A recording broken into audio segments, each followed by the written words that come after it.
Okay. Hello, welcome to our live webinar here from beautiful Arequipa, the White City in southern Peru. We're glad that all of you are joining us for a webinar. This may be your first time, and we're hoping that you're going to enjoy it today and ask lots of questions and interact. Our topic today is Planning an Immersion English Institute for Pre-Service and In-Service Teachers. And I'm Debra Burgess. I'm a Senior English Language Fellow here at Arequipa at the Binational Center, which is the Centro Cultural Peruano Norteamericano. And I also work with two colleagues who I'm going to have introduce themselves and where they work. Hi, my name is Stefany. I teach at San Francisco School and also at the university, so I have experience with kids and young adults. Hello, my name is Veronica Huaman. I'm working now in the Pedagogical Institute of Arequipa, working with future teachers that want to be like us. And I want to comment that both my colleagues and I have been involved in planning and implementing two immersion institutes here in Peru. And so we're going to be sharing that information with you today, our experience, and we're hoping to get some of your experience as well. And so my colleague Veronica on the next slide is going to start with a question. Yes, so the next slide says, talking heads. So the question for you is this: what opportunities do your students have to practice English with native speakers outside of the classroom in an authentic situation? So maybe Stefany, can you tell us what about you? Okay, here in Arequipa, there are not a lot of opportunities to practice with American speakers, but sometimes you can practice with tourists, but it's not the same. When you're in an immersion institute, you have the opportunity to speak the whole day in English. Even when you're sleeping, you can dream in English. Yeah. But every day is like kind of difficult to find that opportunity. What about you guys? Do you have any opportunities to in your countries? Your students have the opportunity to practice with native speakers? So yeah, so you know, in this case, my students also have kind of weaknesses because they just have the chance to work in school or maybe at classes. And they have ways of sharing ideas and maybe exchanging language. But what happens when they are outside in the street or maybe in other places, or nothing happens? So this institute maybe could be a nice idea to share experiences and also to practice a lot of what they are learning. Yeah, just so Debra, you? So yeah, I noticed that at the Cultural, many of our students, when I would go and speak to them as a native speaker, instantly they don't talk, they don't feel like you know, they're afraid, they're frightened, they're intimidated by a native speaker. And you know, teachers there also, there are few opportunities to actually practice with a native speaker. You know, we don't want them running down to the Plaza de Armas and catch a gringa. Yeah. There are quite a few here in visiting in Arequipa. Yeah, it is common. So when sometimes we have a stranger, or maybe like bring yourself, so we say, yeah, the opportunities, and we go and try to establish a maybe conversation, or maybe just ask and answer questions about how is my English right now. But it's just for a few minutes, right? In an immersion institute, it's like the whole day, the whole week, depending on the base. So maybe we'll move on. Next slide. Okay, next. While we're waiting, and if you have comments, you can. Yeah, sure. Anytime. Yeah.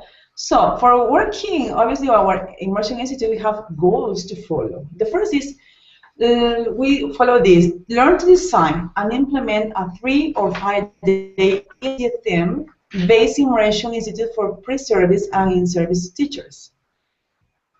And the second one is to explore best practices that focus on communicative approaches, integrated language skills, and culturally relevant lessons. So that's the area. So maybe Debra, you can say about these areas. Any other comment? Okay. So on the next slide, we're going to talk about. So these are the goals that we really have for you today. We hope that you'll come away with some, you know, knowing a little bit about how to put together a theme-based immersion program, and also how to, what are some of the strategies that we use. So we start out with the question, why an Immersion Institute?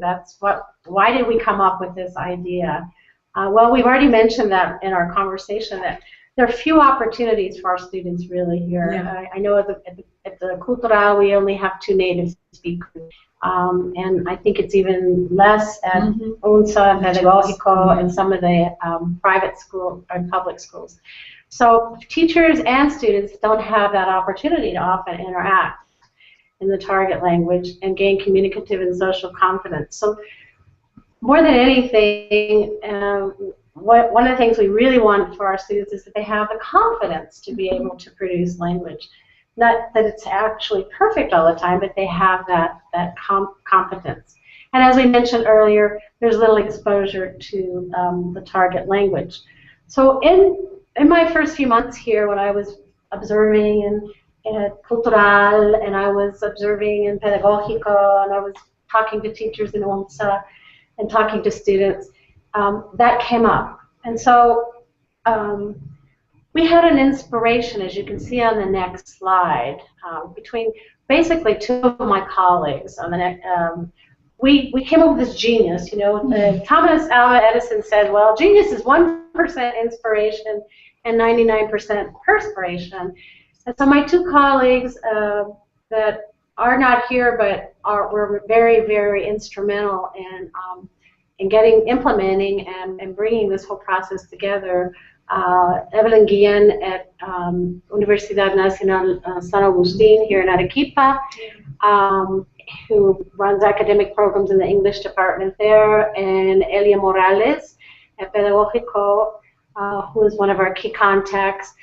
We thought, what could we do? What could we do to really create the situation? So we had that inspiration, and as you can see on the next slide, it took not only there were several people working together, myself, the Senior English Fellow, RELO as Andes, the Embassy, the ISPA below, which is the Pedagogico, the UNSA, and then the Cultural was also very instrumental in giving me the time and giving us the opportunity and a lot of the resources. So we decided that we would take some limited funding that I had, and we would put together a situation, what was an immersion program.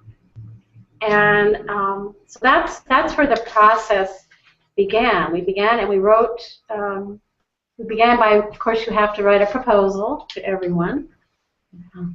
Okay. So we got together and we put that proposal together. We were able to get it through the Embassy, RELO Andes, basically from the Embassy. UNSA, we presented it because we wanted the support of everybody. And we put together a budget, and in that budget, some of my funding, but also the university, Cultural, ISPA, all gave in-kind services, either facility. We're going to talk about that a little further. So before we move on to the next slide, I think Stefany wanted to mention that. Yeah, I want to mention that David, Gisela, and Viviana, hello guys. They're saying hello. They're from Nazca, they're from Trujillo, and they're from Costa Rica. Wow, welcome. Welcome. Long way away. So the next question is for you guys. Okay. Next slide.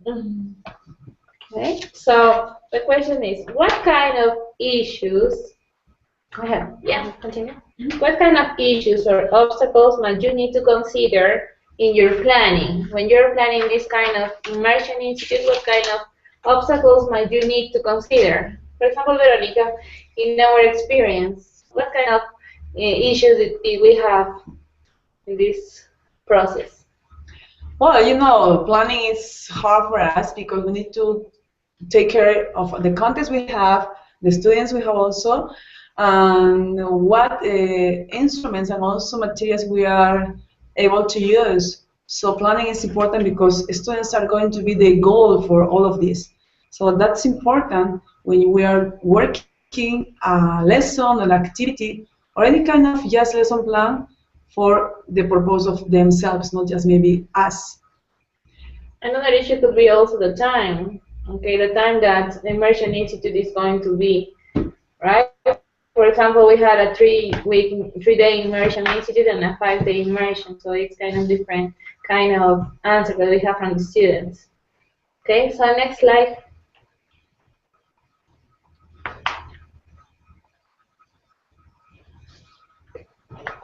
Beginning with the end in mind, Stephen Covey, the 7 habits of highly effective people. Students, gain communicative and social confidence in English. Also, the students learn how to make a lesson plan. The teachers also learn from this Immersion Institute because it's not just the students who learn. So we also learn in the process a lot, way a lot. So it's like we learn how to curricular and model and implement appropriate lessons using communicative activities, because every day we don't practice a lot with communicative approach. It's just writing or reading, but what our students need is to communicate, especially orally. Then another thing that teachers learn in that Immersion Institute is that lessons that are culturally relevant, how to integrate Peruvian culture and American culture, so the students can see the both sides and learn from real information about our country and the state. Next slide. Do you have any comments? Yeah, yes, please.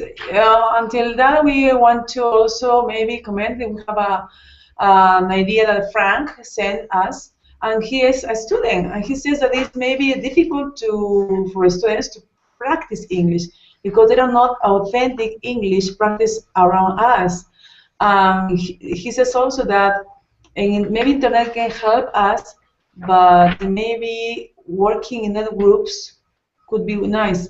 So that's true. Obviously, as a student, we have less opportunities because we are just maybe classes and we are immersing our studies, but we need to find opportunity. And maybe this is a chance that we are looking for. The Institute in our cities could be nice to organize this kind of work.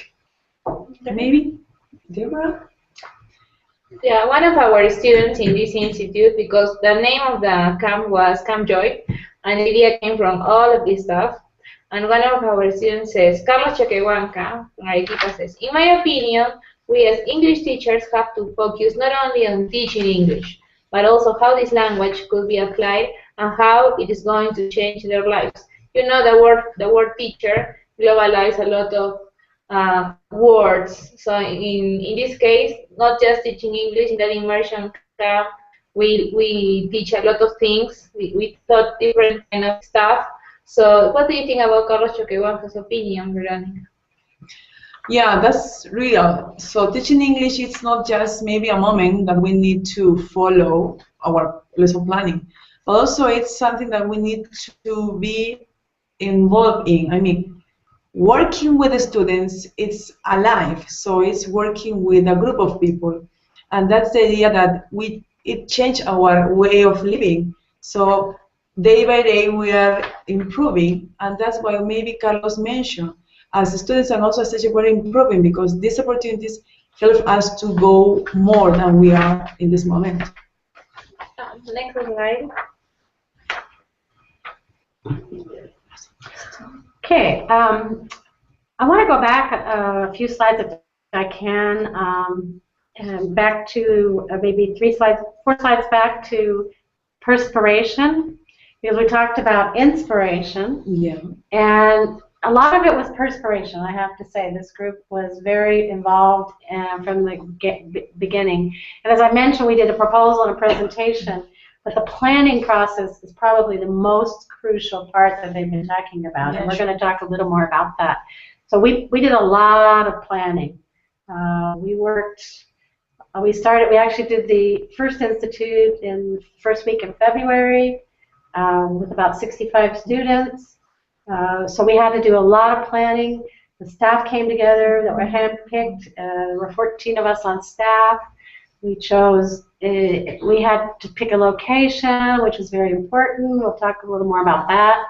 Recruiting students. We had to go to the university and recruit students at the university and also at Pedagogico. So that was, we had to sell the program to not only the instructors and the teachers, but we also had to recruit staff. And these are two of our staff. Veronica and Stefany were two that were recruited, because our idea was to really help the program at the university, the Pedagogico, and also at Cultural, to teach teachers some of these strategies and approaches. As I mentioned before, we had to come up with a budget, and I can't speak as well for the 3-day because the embassy funded a lot of that, but our budget, I took out of my funds, and the students also contributed, which we felt was very important that they put something in. We had to decide about food and scheduling. And so, so then I want to jump back to that Summer's End, that slide we were just on, and talk about that. Yeah, we have a comment about with this idea. Says Viviana Rosas Bravo. Something that he mentioned is that sometimes we don't know what type of activities included in our lesson plannings. So she says that activities where they can learn, but at the same time enjoy what they are learning.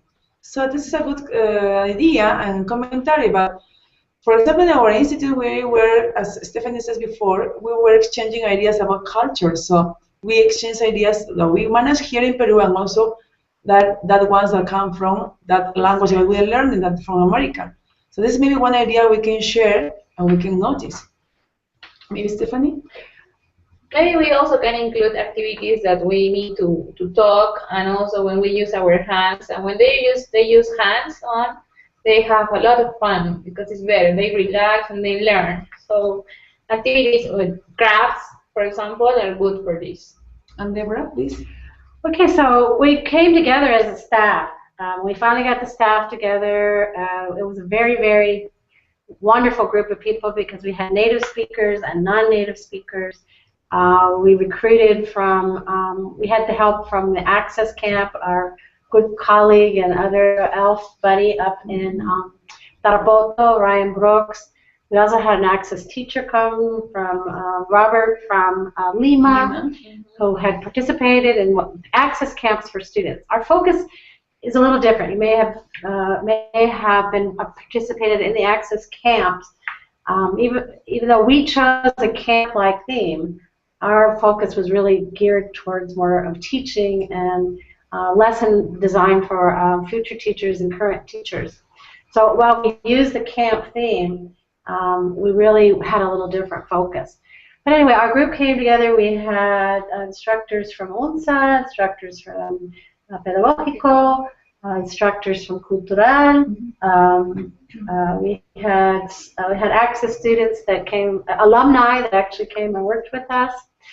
And we spent about 6 weeks prior to camp, prior to the institute, in our first institute, working together to come up with, first of all, getting everybody on the same page, knowing what we were going to do and what our purpose was.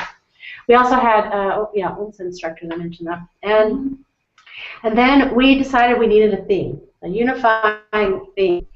And so we looked at different themes, and we came up with the camp theme. And then our overriding vision was that school's out and learning is in. And I think what Stefany and Veronica mentioned, that it's got to be fun. So we really wanted it to be fun, hands-on, and we needed also to make it good for the staff and start looking at what their skills were and what their strengths were and what they really wanted to be able to contribute. And so what we did is every day, and we'll get into more of the daily routine, but we chose a theme for every day. We started out with travel on day 1, and then culture 2. Culture 2. Day 3, environment. And day 4 was leadership. And then day 5 was bringing it all, the conclusions and bringing everything together. And so we had that as moving kind of from concrete, hands-on things with culture embedded and leadership embedded throughout, And then we brought all of that together. So if you want to go on to the next slide. Next. So now, guys, we have this team, the travel and culture, but we know there are a whole range of themes or ideas to make an immersion camp. So, what themes or topics would you choose to organize an immersion institute in your country? Because it depends on the country, it depends on the social events that are happening in that place, it depends on the month, it depends on the date, the important dates that you can plan and organize an immersion institute. So tell us about topics. For example, Debra, tell us some ideas about topics for an immersion institute. Well, I've done these immersion institutes in the United States the other way around. I've done them with English teachers who are working with children who speak Spanish that want to learn Spanish. So I've done immersion camp programs in the summer with those teachers, and we've used different themes. For many years I did it. And sometimes it would be traveling to another country. We take a road trip, and we go to different cities in Mexico, or we'd start out on a plane. One time we even did Don Quixote in Sancho Panza, and it was wonderful. So every year our team got together and we came up with something that we could work around with the students. That was a topic that was high interest, culturally relevant usually, and worked with that. Yeah, that's a great idea, Don Quixote. We can choose a topic from any book. We can immerse on that book, read the book, and make all the institute about that book. What about you, Veronica? Yeah. Any idea that you have? Sure, we are in Peru and we have a lot of culture that maybe we can share, like Inca's empire could be one idea about historical events, but also we can share about holidays perhaps, and maybe just ideas about life that young people, in this case our students, like. And yes, that's right, Johnny. Great teachers never stop learning. That's really a nice idea, but also true because we are always working in the morning, in the afternoon, a whole day. Yeah, during this camp, I learned a lot of things, and we never learn, as you said, Johnny. We learn every day. Every time that we talk with our students, we learn more about them, about their interests. So I think it's important to talk with them, to know them, and that's how we are going to get into the theme.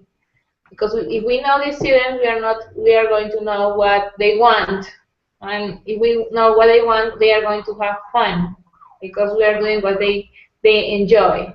Yeah.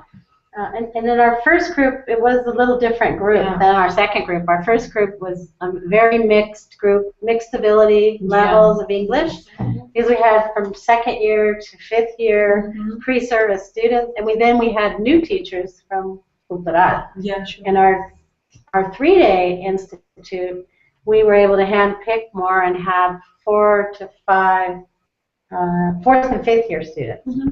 So with a little higher level that we also had a little more experience.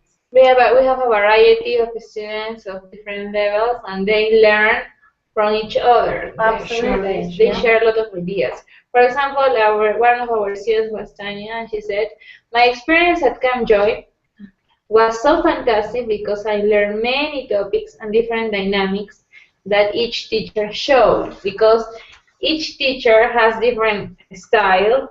Some of the teachers were, whoa, you're laughing all the time, and other students were more like practical things and other things with activities with hands. So from every kind of personality that we have, they learn different kind of activities depending on their own personality, because it's not just like, I am shy and I'm going to force myself to be laughing all the time, because I can be a great teacher just with being shy, being calm, and I can teach different kind of stuff. So this girl says that she learned a lot from our different kind of styles. Yeah, thank you. Next slide. So the other idea we want to share for you is that we have type of production. What we want to follow in this Immersion Institute is that we need to reinforce in that skills that are productive for students. So in this case, writing and speaking. So that's why during the whole week we program this. On Monday, for example, we program that informative writing. So students need to write about ideas that maybe they can mention about that topic. On Tuesday, the second day, they also were producing. They were writing, but the topic were maybe changing about narrative writing. And inside that, they were saying ideas about storytelling, stories, maybe experiences, or maybe anecdotes they have. The next day, that was Wednesday, they have, for example, a persuasive writing, or maybe a speech they want to share or ideas about personal experiences. The following day, that is Thursday, they have the discursive and also maybe a kind of informative, or perhaps also kind of the same as before, the persuasive speech, because they need to produce, is what we want to program. And the last day, about the work that they did the whole week, they program, or we program, the students have reflective and maybe educational writing. So that's the idea about this immersion camp. They want to produce, is what we want to emphasize in students, because in classes, maybe they don't have the opportunity to do that. So that's why it was important for us. And also, yes, Emma Raquel says that this Immersion Institute maybe is a good experience. Sure, it was a really nice experience for us, because we were maybe implementing new ideas for our daily classes. And this, for example, writing process was really amazing for the students, because they were freely writing what they were thinking about. They did journal writing every day. Sure. Every day they had journal writing. Sure. They were sharing the ideas about that, and were exchanging their feelings, and also their maybe points of view that were sometimes different. So, next slide.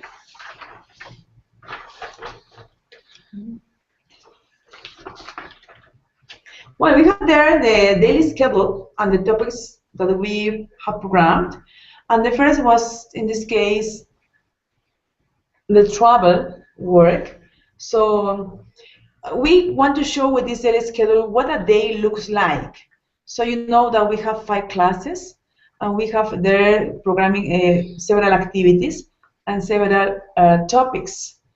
And you know that Debra mentioned the topics that were in a variety of. We were making, for example, the first step was assembly, everybody together, so working together as a whole group. And then students were working in classes that we call language classes. And students were happy because they were working with a native speaker, and they were sharing ideas with them.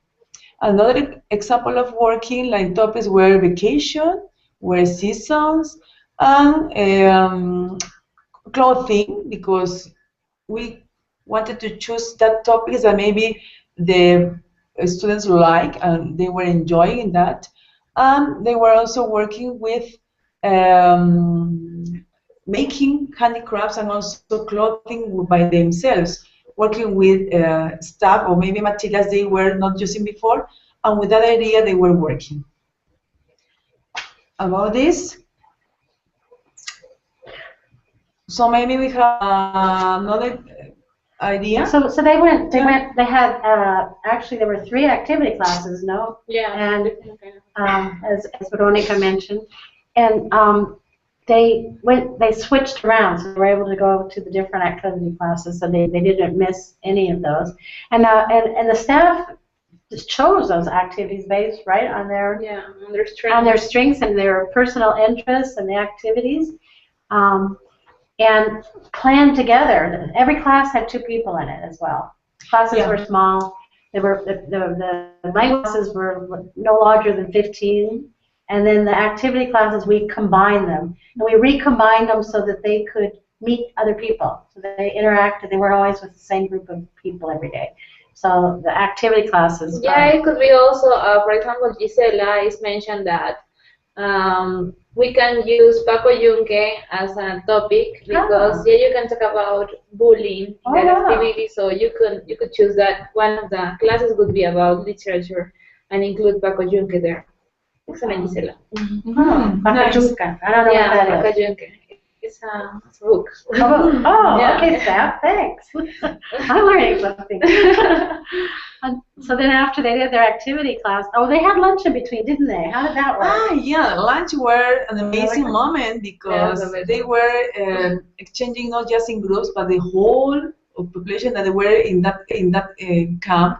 They were eating them by each other, maybe trying to see what they like, maybe sharing more bread or more things that they were exchanging.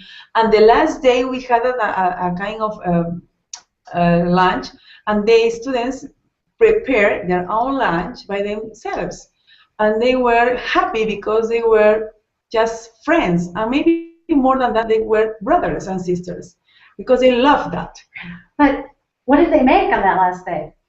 A big and huge sandwich. Oh, great. Yeah, a lot of materials. I think and there's they a were picture fancy. later on about that. Sure, we Yeah. have pictures.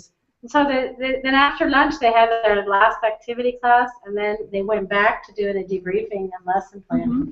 And then we're gonna talk about each of those in a little more detail. Yeah, and don't forgetting the marshmallow. Oh, s'mores yeah. things. We We got- prepare s'mores with the students. Mm, And I delicious. learned because I never tasted that before, and I was like, oh my god. And the lunch, what kind of lunch was it? It was an American lunch, was it not? U.S. Exactly. Yes, We everything. want to live in that culture, not the American culture. That's why we mix between pizza, maybe the other day was a sandwich, the other day was hot dog, and the other day was Yeah, the only thing that we missed was the coffee because everything was American. The All of place, them, everything yeah. was American. I was breathing American air. And you had an American lunch hour too, Yeah, right? How many minutes? We're full of food, American food. Yeah, that's cool. Next slide. Well, in that slide, you can see obviously what we were doing in photos. So the first photo shows the first step we have in that camp, that was the assembly. So students were together with the instructors, and we were doing activities, mixed activities to exchange ideas, to speak maybe for a while, and just know each other as a group. The following we have, Steph, look at this, smart, you remember? Yeah, I remember this more. It was an amazing activity because you can teach the students how the Americans prepare this. Is that dessert, Debra? Is that dessert? Yeah, it's a typical camp food that we Yeah, do. it's a camp food. Yeah, because we have also a campfire, we have a tent, we have everything arranged to be a camp joy there. Mm-hmm.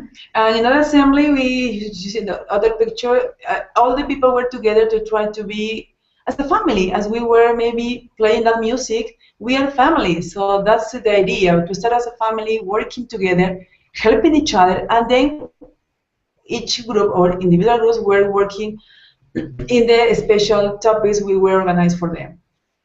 Yeah, the assembly was kind of a time to set the tone for the day, come together, and be all together as a whole group. And then, as you can see in the next slide, we moved into the language class. And these were very small. These were the smallest groups of the day, the language class and the debriefing class. And in that class, what we did with that class is we tried to set the stage and put graphic organizers. You can see one that has at the top of the page there, of the slide, that we filled out at the end of the day, actually. But every day we gave them a graphic organizer and set the topics for the day. So if we knew we were going to do clothing, and we knew we were going to travel, and we knew the vocabulary was going to be seasons, then we didn't use that particular graphic organizer. I think that one was about the environment. Yeah. That was on the third day. But every day there was a graphic organizer, so we set the stage for that. We also asked them to in their journals, because they all had journals, we asked them to write down key vocabulary. Yeah. And the third thing we talked about, because our idea was to do lesson planning. So on the first day, we started out with, we want you to note strategies.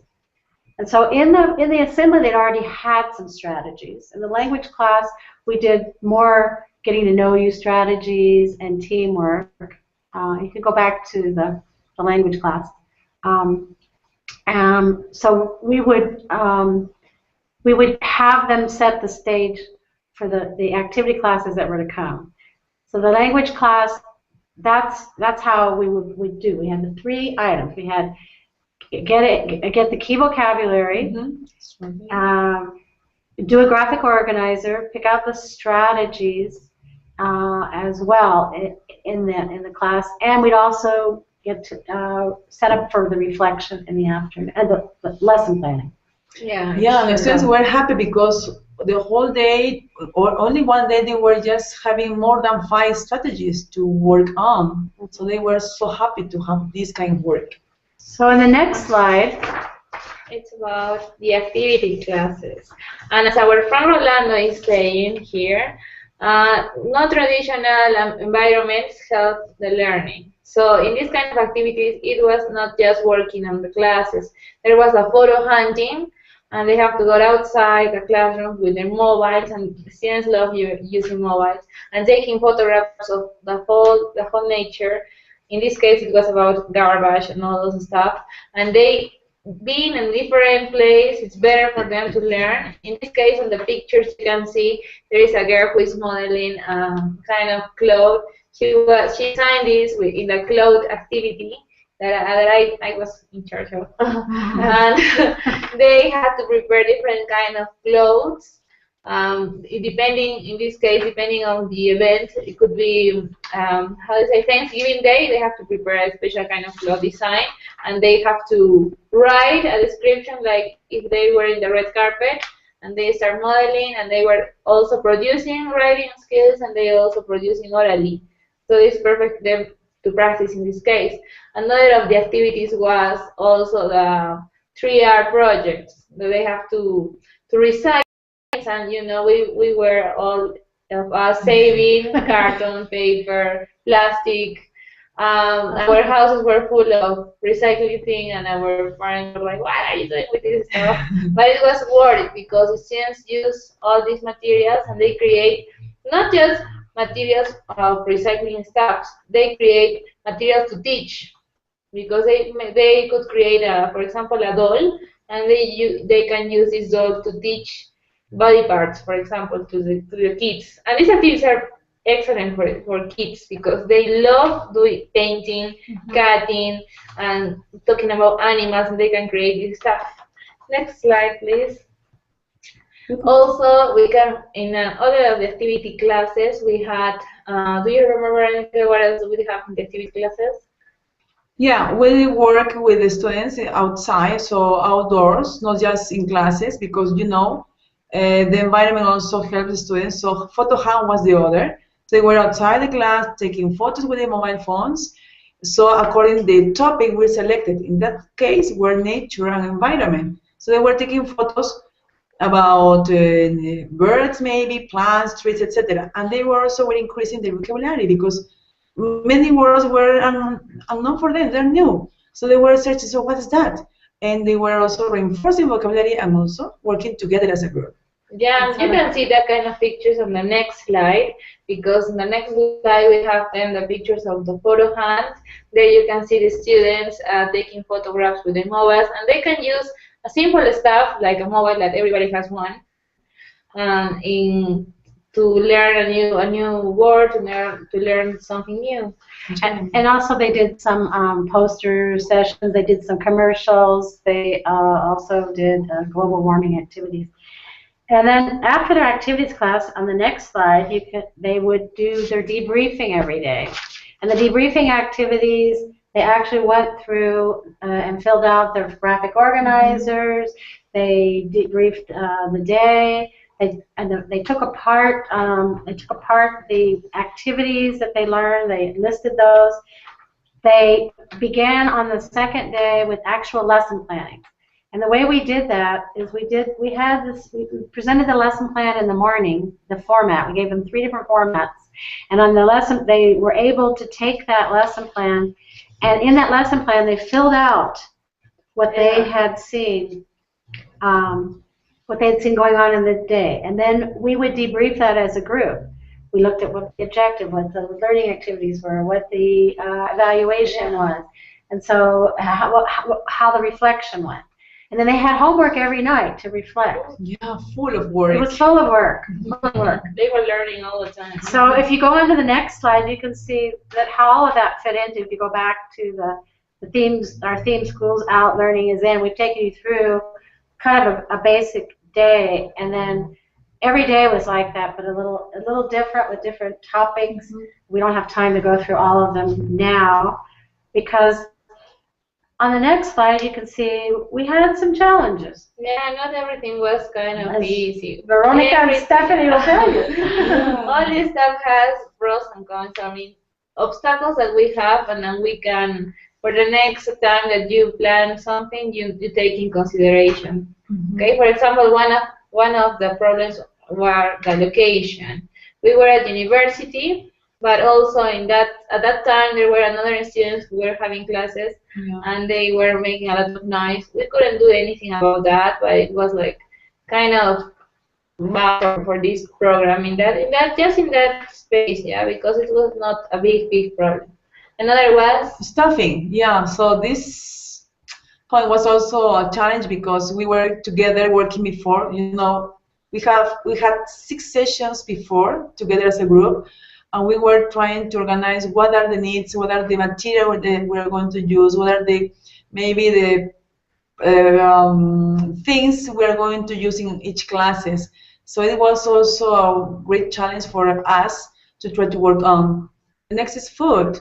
You know, working the whole day immersion activity, it's like we are hungry, so we need to go to find maybe food. And in this case, it was, you know, American food, not just the food we have in hand. So American food, because we are living in that, in culture. So that's what the students also like, and we were working hard for that. In the food, if I might interject, Debra here, the food is always a challenge because you're never going to please everybody. Yeah. Students only pay 20 soles for the week. Yes. So we had a really limited budget, cheap. and we had to give them water and drinks and snacks too.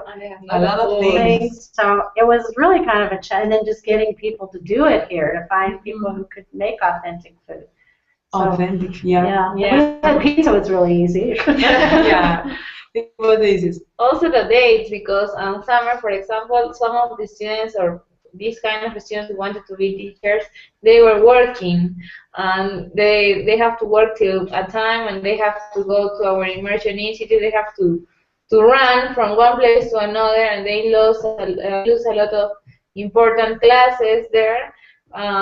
Therefore, it was a big problem, the dates and the time too. Yeah, sure. And the last challenge also was technology. Say why? Because, well, the place we were working on, we're not able to have some maybe things we are using, like microphone maybe, or just the sign, or just the computer. So sometimes it's a challenge because we don't know the place is new. So we are trying to look for the things we are using. So we need to, in advance, take care of that, because maybe at the last, during the work or the workshops, we have problems with this. Yeah, and before passing to our next slide, Frank is asking us if there is a problem, or if it's a problem to teach phonetics to our students. Is it difficult for Americans, and if it's difficult for Peruvians to teach phonetics to the students in Peru? Debra, in your experience, is it difficult to teach phonetic symbols? Well, yeah, I think phonetics is always difficult to teach. Sure. Or I guess in this, we didn't really focus on any grammar or phonetic approach. Yeah. We tried to model, and I think more than trying to be correct in the grammar or correct in our pronunciation or even our phonetic, we were really trying to work on confidence with our students. And that's kind of some of the things you can see that we're talking about. Yeah, this is what our students taught us. So a lot of things, we got thanks to that moments we live with them. This is a picture shows the last activity about the lunch, or maybe the food they made by themselves. Yeah, we provide them for many materials like mustard, bread, etc. And they were doing by themselves the sandwich, and it was a big sandwich, and they were exchanging, and also the moment, and obviously eating the sandwich that was really delicious, they said.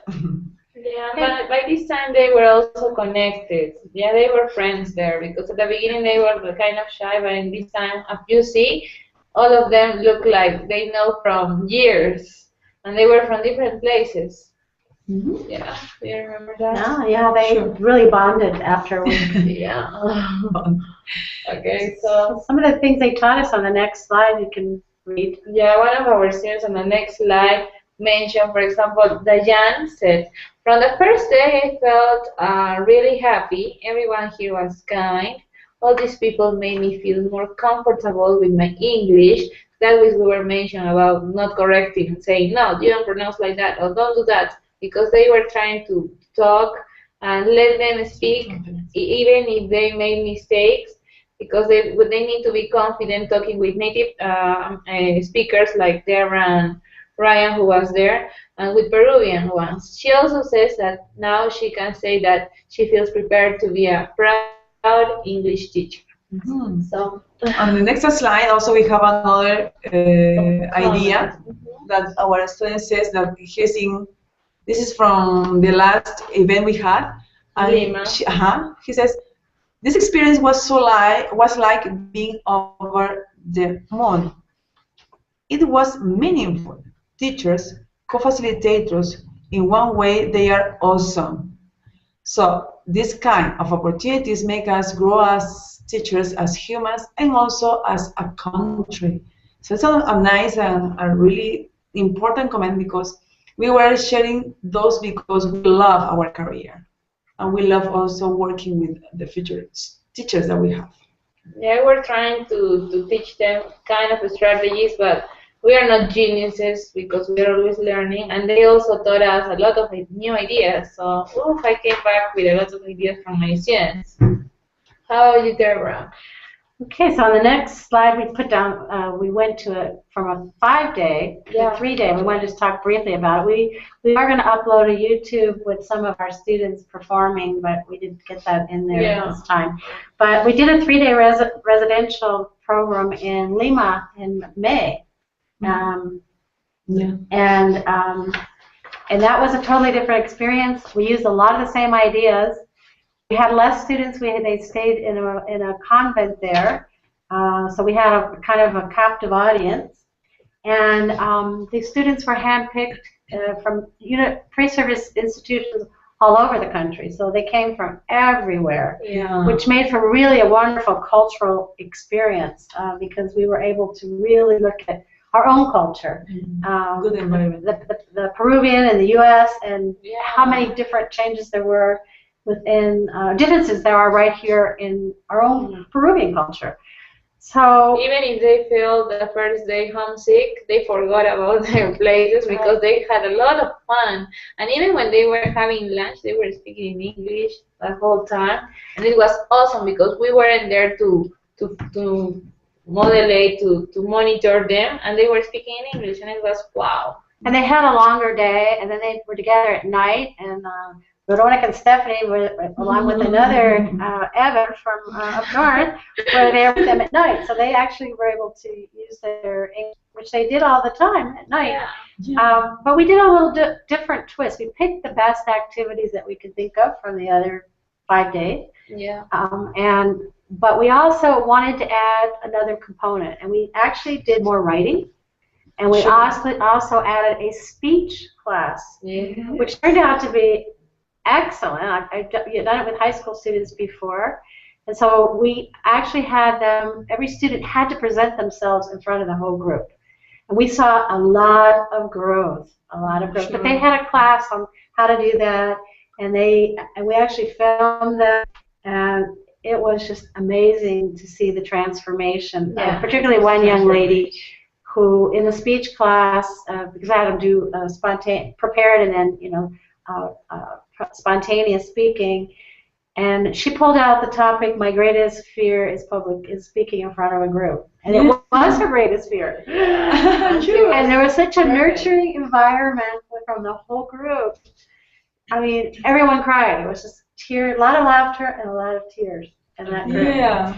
So you can see, if you go to the next slide, that we have the 5 versus the 3 day. We have the pros and the cons of that. And we only put some of the pros and cons that you can see there.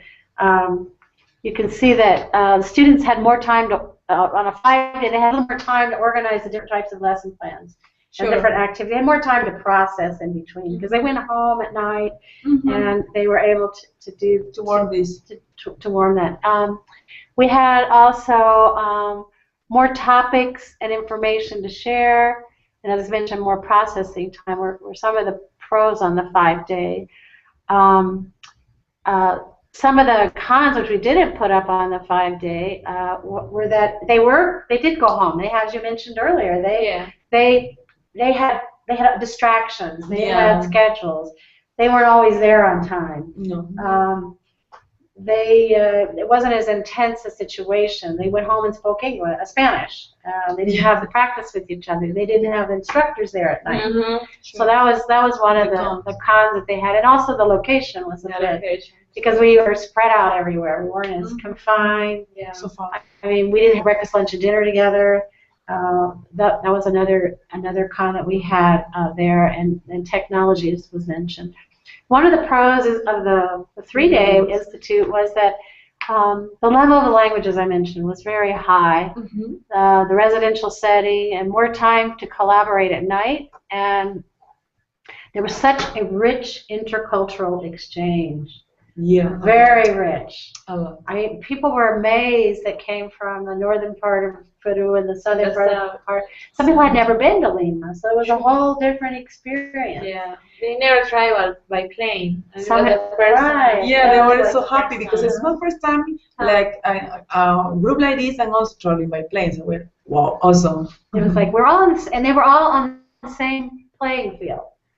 So they all had to overcome some obstacles, and they all had to be together. And they bonded by the middle of the first day. Don't you think they were pretty bonded? That's right. That's right. But there was one of the downsides, and this came out in the student evaluations, because we did evaluations of staff and student. We do have a lot of data to share if anyone's interested.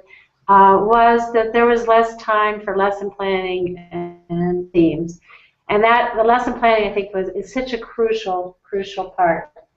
Yes, in 5-day workshop, for example, they were happy because they were having different styles and most different models of lesson planning. But in the 3-day, the other hand, well, they don't have too much time to do it. But as a teacher, they need maybe this sort to have, because as an English teacher, so we have another way to work in the classes. So what the Ministry of Education showed us is maybe not well for an English teacher. So these lesson plans were a good example for them, and nowadays I know that they are applying that. Yeah, I've had a couple. Yeah, because you work with that pedagogical. That was the other idea of having the pedagogical that we could have a follow-up, that we could see what happened with the students. And some of them have come in and said, "We are using that strategy. Are you using that?" Actually, don't we have Jeremy on here? He mentioned about the photo hang. He says he is already using that. So it's awesome for him. And he was amazing for him, Jeremy. Hi, Jeremy. And also Gisela says that these strategies are really nice. So Gisela says that, wow, it works, and it's from Trujillo, so Trujillo, Lima, and Arequipa. So we're working maybe the same, because we have the same expectations to let the students to speak. So that's what we want. I think too. One of the activities we did mention that our colleague in Tarapoto, Ryan, who's one of our star teachers, and my colleague was the American road trip they went on. They did a lot of writing they were able to do. But I would say that 3-day, the lesson planning, we needed more time. We needed more time, and then the expense, because we had people flying in, busing in. The instructors came, all 5 of us had come from somewhere else. And Tarapoto, and the house, and the food, and so, just to give you an idea, the whole budget for the 5-day ran about $50 a student. No, I'm take that back. It was closer to, it was $2,000 for 65 students. So more like 120. Wow. And I'm sure that was. I'm sure the 5-day was a lot more than that. A lot, sure.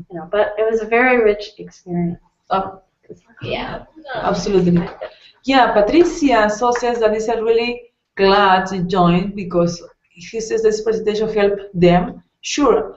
So we are happy also to share with these ideas with you because we are teachers and we never stop learning. She says again that. Yeah, she agrees with us. We never stop. Yeah, learning. we like the techniques that we are using follow along with what William Butler said, that education is not the filling of a pail, but the lighting of a fire. And that's what we hope that we were able to do with our students. That they're the two things, that they're more confident in their English, that they have made some great connections as teachers and think in English. And think in English, you know. So we're really excited about that. We're excited to share this with you. If there are more questions, I want to go to the last slide just so you have our information. If you need to contact our contact information, we'll be happy to share because that's what it's all about in education, is sharing with each other. So on that last slide, you do have our contact information. We can exchange ideas. Yeah, help each other. And we think our students that participated are doing that. Yeah. Right, sure. So also Rolando comments, says, he makes a question, says, what would you say the role of social media is in the teaching and learning process? So, wow. Wow. You have to do it. In order to teach them, you've got to reach them. And our students now are, I mean, even my age, I can't get through all of my stuff, my Facebook, my everything. Part of our life, I think, we actually, when the students had to present their teams, because they're teams, several of them got on the internet and researched. And they had to do their reports. So they did that. If we had more contact, more technology, we could have put in, and I've done this in other institutes, we could have put in a component where they would work with a group from the United States, students in the States, or contacts in the States, because I've done that in language institutes before. So I think the social media is really important because that's where our students are at, and if we tap into it and bring it into the classroom, or outside the classroom actually, we don't always have that luxury in the classrooms, but we can extend so much beyond. And they are in contact with that because they are in the pocket. They have just the cell phone, the mobile phone, so that's something they are using. And imagine all the sources they are going to use in classes. Everybody has. Sure. So how to use it, because internet has pros and cons, but if it's education, and you know how to use it, we as teachers have to model the students and direct the students how to use the technology in order to learn. Okay? To learn. Yeah, that's it. Definitely social media. I think if it's used properly, the writing, the production can be definitely. To reinforce the skills, obviously, it helps a lot. Chatting, emails, and being in contact with the students or maybe just teachers abroad for other countries helps a lot. Not just chatting because of good fun, but maybe just use it as a methodological way, working and being better English teachers. And I just really want to applaud my two colleagues here, Veronica and Stefany, because they really, I've seen them grow, I've seen them just go and do and take very strong leadership roles, and I see them carrying that on in their institutions with the students who have come back and commented on that. And so do we have any more questions? Anybody have any more questions or comments you'd like to share? The comments were from around the country and also from Costa Rica, so thanks a lot. There is one. So thanks a lot for all of the people that were with us. Thanks and thanks. Yeah, thanks guys. Thanks for listening and don't stop learning. And don't be afraid to do one of these. If you really, it's fun. It's a lot of work. Yeah. It takes a lot of planning, a lot of coordination. Yeah, you're going to have problems, but it's part of planning something new. So for the next time, it's going to be better and better. And it's so much fun because when we finished, we were.